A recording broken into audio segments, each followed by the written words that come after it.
Students always ask me why they need to learn how to make drawings to standards and why I'm so picky on what's in a drawing and how I have them do it.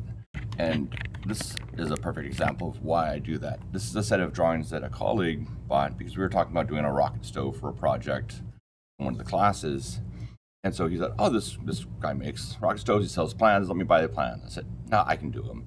And he paid $50 for these plans. And you'll see what they're like. Um, and they don't really, they're pretty bad. So like here on this assembly, let's try and get an idea of how this goes. Like this is a door. It's attached to the handle here and there, but on the assembly, it's pulled out for some reason. It's very hard to understand what's going on with this assembly view. You've got some pieces just kind of floating. So 8 is an ash pan handle and 2 is I don't know what that is. It's something. And it's just kind of everything's there. We go to this page, we can see one subassembly, but again, it's hard to see what's going on with this piece. We have no parts list. We have just kind of some views that were thrown out there, but there's no real detail on how to make this. Like, what's the notch like in here? What is this piece of material? I think I'd have to go back here and look. Number 9, it's a tab there. There's no welds called out anywhere. Or is this all welded together? Or is this supposed to be able to lift off? And if so, do these tabs stay attached to the bottom or the top?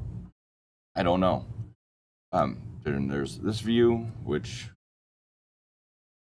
I don't know. It's a random view stuck together, and it's like they tried to pull some of the pieces out, but without having structured subassemblies and component parts and drawings of those, it's hard to see what's going on with this thing. And then we get to this page where we've got kind of a bunch of different things. Pieces kind of floating off the side, not even talked about. And this is why we don't do multi-part drawings. That's not why it's not in the standards. We want to do mono detail drawings. We're doing one part at a time, especially not trying to do multiple pieces of subassemblies and whatever is going on here, because it's hard to see what's going on in the drawing.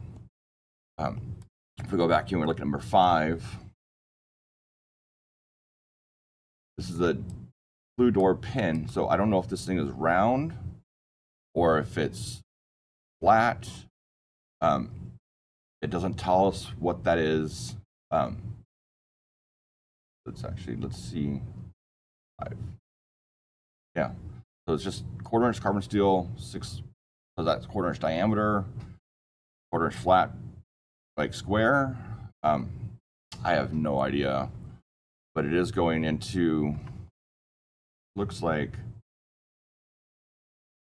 they used a radius on a hole. That's cool, but a 1/4 inch diameter hole, so got to be 1/4 round, not square, or else it's not going to fit.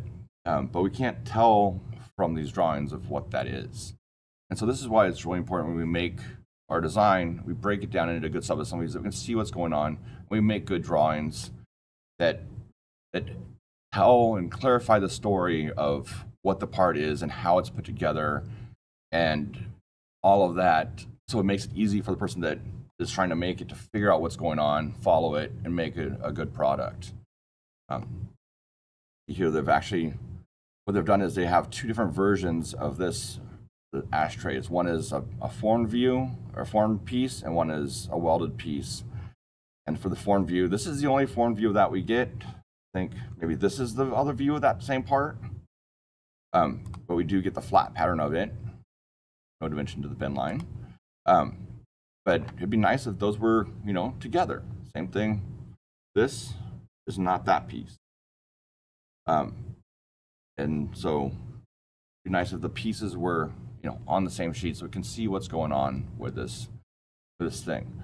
So that's why, as you're watching the videos and learning how to make designs and drawings that it's important to keep those components, subcomponents, or sub-assemblies, depending on which software you're using, and making good drawings that show kind of the sequence of this is the major assembly, this is a sub-assembly, and these are the parts that go into that sub-assembly, and then now here's another sub-assembly, and these are the parts that go into that. So that way, if there's any kind of anything that's not a straight cut length piece of material, you know how to make that what it's supposed to look like.